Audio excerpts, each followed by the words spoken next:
नमस्कार दोस्तों, स्वागत है आप सभी का। देखिए, आज की क्लास में हम पढ़ने जा रहे हैं पास्ट टेंस। मतलब आज से हम पास्ट टेंस शुरू कर रहे हैं। तो आज की क्लास में हम पढ़ेंगे पास्ट इंडेफिनिट। देखिए, पास्ट टेंस या फिर प्रेजेंट टेंस या फ्यूचर टेंस सब कितने टाइप्स होते हैं? चार टाइप्स होते हैं सबके। तो आज हम पढ़ेंगे सबसे पहले पास्ट इंडेफिनिट, उसके बाद पढ़ेंगे पास्ट कंटिन्यूस, उसके बाद पढ़ेंगे पास्ट परफेक्ट, उसके बाद पास्ट परफेक्ट कंटिन्यूस टेंस। तो आज की क्लास में पास्ट इंडेफिनिट पढ़ेंगे। देखिए, सबसे पहले पास्ट टेंस किसे कहते हैं? पास्ट टेंस को हिंदी में कहते हैं भूतकाल। भूतकाल का मतलब जो समय बीत गया हो उसे क्या कहेंगे? Past tense. अब देखिए, पास्ट इंडेफिनिट टेंस किसे कहते हैं? Past indefinite tense. तो देखिए यहाँ पे, अगर मान लीजिए किसी भी हिंदी वाक्यांत में ता था, ती थे, ते थे आदि शब्द पाए जाते हो तो वो कौन सा टेंस होगा? Past indefinite tense. ओके, देखिए जैसे मैं स्कूल जाता था, यहाँ देखिए लास्ट में क्या पाया? ता था। ओके, तो ये कौन सा टेंस हो गया? Past indefinite. जैसे देखिए, वह गाना गाती थी, यहाँ पे देखिए ती थी, तो ये भी कौन सा टेंस हो गया? Past indefinite. जैसे वे क्रिकेट खेलते थे, अब क्रिकेट खेलते थे, यहाँ देखिए थे, ये कौन सा टेंस हो गया? Past indefinite. देखिए यहाँ पे पास्ट इंडेफिनिट, इंडेफिनिट का मतलब होता है निश्चित, अनिश्चित। और देखिए पास्ट मतलब भूतकाल, भूतकाल में अनिश्चित समय, मतलब जो भी हमारा, जैसे मैं स्कूल जाता था तो यहाँ देखिए ये जो स्कूल जाना था ये मतलब अनिश्चित है, निश्चित नहीं था। ओके, कब जाते थे कैसे नहीं, बिल्कुल टोटल हमें पता नहीं। ओके, तो यहाँ देखिए, अगर मान लीजिए ये तो था कि अगर मान लीजिए ता था आ जाए, ती थी आ जाए, ते थे आ जाए, तो ये हमारा कौन सा टेंस होगा? Past indefinite. अब देखिए, अगर मान लीजिए ये न आए, ता था ती थी, ये अगर न आए तो देखिए यहाँ पे, जैसे मैंने एक मछली पकड़ी, मैंने एक मछली पकड़ी।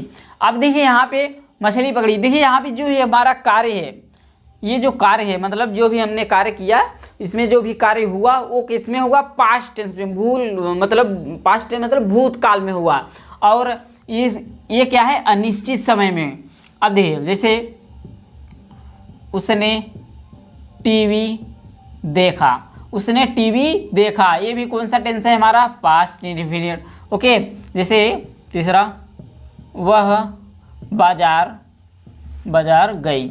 अब यहाँ पे देखिए वह बाजार गई, ये भी कौन सा टेंस हुआ? Past indefinite tense. ओके, समझ रहे हैं ना? देखिए वह बाजार गई, ये पास्ट इंडेफिनिट टेंस, क्योंकि देखिए यहाँ पे जो हमारा जो कार्य है वो क्या है? समाप्त हो गया है, मतलब भूतकाल में हुआ है कार्य, और ये क्या है? एक अनिश्चित समय में हुआ। ओके, तो आइए अब देखते हैं इसका ट्रांसलेशन कैसे करें हैं, मतलब हम हिंदी से इंग्लिश में कैसे ट्रांसलेट करते हैं। ओके, तो सबसे पहले हम देखेंगे अफर्मेटिव सेंटेंस का, अफर्मेटिव सेंटेंस। तो देखिए यहाँ पे पहला कौन सा सेंटेंस देखेंगे हम? Affirmative sentence. अफर्मेटिव सेंटेंस को हिंदी में क्या कहते हैं? सकारात्मक वाक्य। अब देखिए, जैसे अफर्मेटिव सेंटेंस, मैं स्कूल जाता था। दूसरा, तुमने उसे बुलाया। ओके, देखिए यहाँ पे, तो अब हम इसका ट्रांसलेशन कैसे करेंगे? देखिए यहाँ पे अगर पास्ट इंडेफिनिट टेंस है और अफर्मेटिव सेंटेंस है तो उसमें क्या करना होगा? पहले देखिए हम सब्जेक्ट लिखेंगे, स्ट्रक्चर हम लिखे, पहले सब्जेक्ट लिखेंगे और वर्ब की सेकेंड फॉर्म। देखिए मेन बात यही है, पास्ट इंडेफिनिट टेंस में अफर्मेटिव सेंटेंस में क्या लगाएंगे? वर्ब की सेकेंड फॉर्म, वर्ब की सेकेंड फॉर्म। उसके बाद हम लिखेंगे ऑब्जेक्ट, ऑब्जेक्ट लिखने के बाद देंगे अदर वर्ड। ओके, तो देखिए यहाँ पे अब हम ट्रांसलेट करते हैं। तो ये हमारा हो गया स्ट्रक्चर। तो पहला ट्रांसलेट करते हैं, मैं स्कूल जाता था। तो सब्जेक्ट के यहाँ पे क्या है? आई। अब जाना का ही मीन्स होता है गो। तो देखिए यहाँ पे गो, वेंट, गॉन। तो यहाँ पे देखिए सेकेंड फॉर्म क्या है? वेंट। तो हम लिख दिए वेंट, वर्ब की सेकेंड फॉर्म, सब्जेक्ट लिखिए, वर्ब की सेकेंड, आई वेंट। अब देखिए ऑब्जेक्ट, फिर अदर वर्ड। तो यहाँ पे went to school, I went to school, मैं स्कूल जाता था। ओके, फुल स्टॉप लगा दिए। अब देखिए दूसरा, तुमने उसे बुलाया, यू, सब्जेक्ट यू लिख दिए और उसके बाद हम लिखेंगे वर्ब, वर्ब की सेकेंड फॉर्म बुलाना, कॉल्ड मीन्स बुलाना, तो इसका सेकेंड फॉर्म कॉल्ड हो जाएगा, यू कॉल्ड और उसे मतलब हिम। ओके, ये होगा अफर्मेटिव सेंटेंस का ट्रांसलेशन कैसे करते हैं। और भी अगर इस तरह के सेंटेंस आ जाते हैं अफर्मेटिव सेंटेंस किसके पास्ट इंडेफिनिट टेंस का, आप इस रूल से बना सकते हैं। पहले लिखेंगे सब्जेक्ट, इसमें वर्ब की सेकेंड फॉर्म लगता है, ऑब्जेक्ट, उसके बाद अदर वर्ड। ओके, अब आइए देखते हैं निगेटिव सेंटेंस। ये हो गया हमारा अफर्मेटिव सेंटेंस, उसके बाद देख लेते हैं निगेटिव सेंटेंस। निगेटिव, निगेटिव को क्या कहते हैं हिंदी में, नकारात्मक वाक्य, निगेटिव सेंटेंस। अब निगेटिव सेंटेंस कैसे हो गया, जैसे देखिए मैं स्कूल नहीं जाता था। अब यहाँ देखिए मैं स्कूल नहीं जाता था, ये क्या हो गया हमारा निगेटिव। अब देखिए अगर हमारा सेंटेंस अगर निगेटिव हो तो इसका ट्रांसलेशन कैसे करते हैं, पहले लिखेंगे सब्जेक्ट, सब्जेक्ट लिखने के बाद तुरंत हम लगाएंगे डिड नॉट, फिर लिखेंगे वर्ब। अब यहाँ देखिए वर्ब की सेकंड फॉर्म नहीं लगेगा, यहाँ पे वर्ब की फर्स्ट फॉर्म। ओके, मतलब वर्ब, वर्ब लिखने के बाद हम लिखेंगे ऑब्जेक्ट, ऑब्जेक्ट लिखने के बाद हम लास्ट में लिख देंगे अदर वर्ड, जो भी हमारा रहेगा सेंटेंस में। ओके, तो यहाँ देखिए ट्रांसलेट करते हैं। पहले सब्जेक्ट लिखेंगे, सब्जेक्ट क्या है, आई, मैं स्कूल नहीं जाता था, आई, उसके बाद लगाएंगे did not, I did not. अब देखिए वर्ब लिखेंगे, वर्ब क्या है, जाना, गो मीन्स जाना, I did not go to school. Okay, जैसे देखिए दूसरा, तुम खाना नहीं पकाते थे। अब यहाँ देखिए तुम खाना नहीं पकाते थे, तो यहाँ पे सब्जेक्ट हमारा क्या है, यू, यू, उसके बाद तुरंत बाद लगाएंगे did not, you did not cook food, तुम खाना नहीं पकाते थे। ओके, ये हो गया हमारा निगेटिव सेंटेंस, अफर्मेटिव निगेटिव हो गया। अब आइए देख लेते हैं इंट्रोगेटिव सेंटेंस। देखिए इंट्रोगेटिव दो तरह का होता है, interrogative first, interrogative second, yes no type, WH type. Okay, देखिए यहाँ पे तीसरा सेंटेंस हमारा interrogative sentence, interrogative, interrogative sentence को हिंदी में क्या कहते हैं, प्रश्नवाचक वाक्य।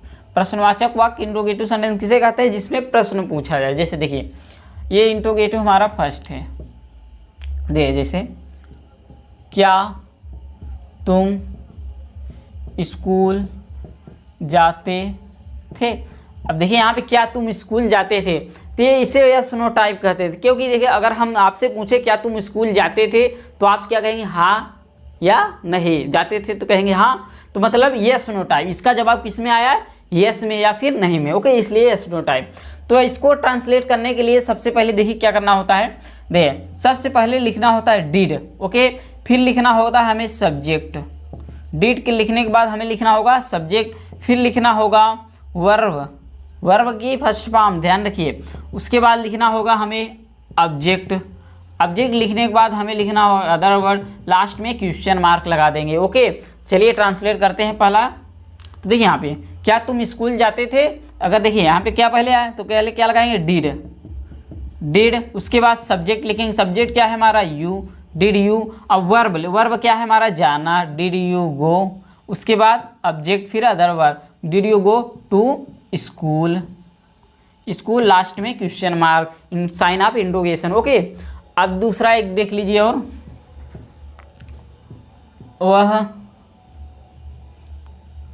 वह एक, क्या वह पत्र लिखती थी। अब यहाँ पे देखिए क्या वह पत्र लिखती थी, तो सबसे पहले क्या लगाएंगे डिड, उसके बाद सब्जेक्ट लिखेंगे, सब्जेक्ट हमारा क्या है वह, मतलब सी, लड़की है, डिड सी। अब उसके बाद वर्ब लिखेंगे, वर्ब क्या है हमारा राइट, राइट मीन्स लिखना, did see write a letter, उसके बाद क्वेश्चन मार्क। ओके, कितना सिंपल है। अब आइए देखते हैं इंट्रोगेटिव सेकेंड। इंट्रोगेटिव फर्स्ट हो गया WH टाइप, हम देखेंगे मतलब यस नो टाइप हो गया, अब हम देखेंगे WH टाइप का। ओके,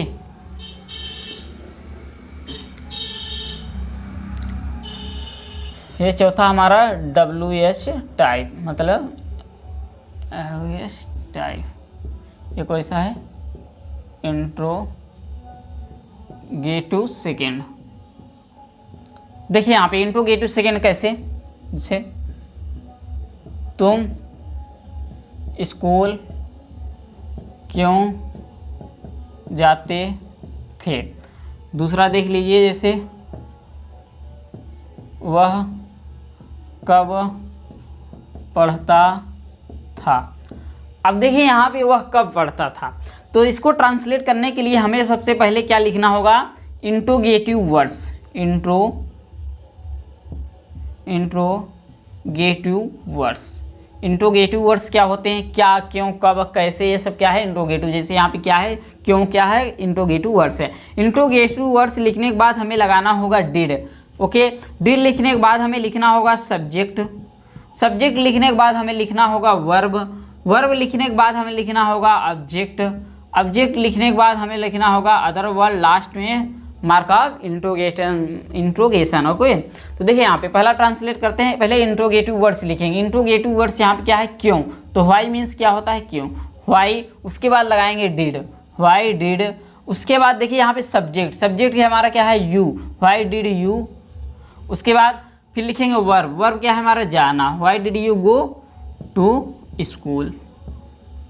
लास्ट में क्वेश्चन मार्क। अब यहाँ पे दूसरा देखिए, वह कब पढ़ता था। यहाँ पे देखिए क्वेश्चन वर्ब पहले क्या लिखेंगे, इंट्रोगेटिव वर्ड्स। इंट्रोगेटिव वर्ड्स हमारा क्या है, कब, तो व्हेन मीन्स क्या होता है, कब, व्हेन।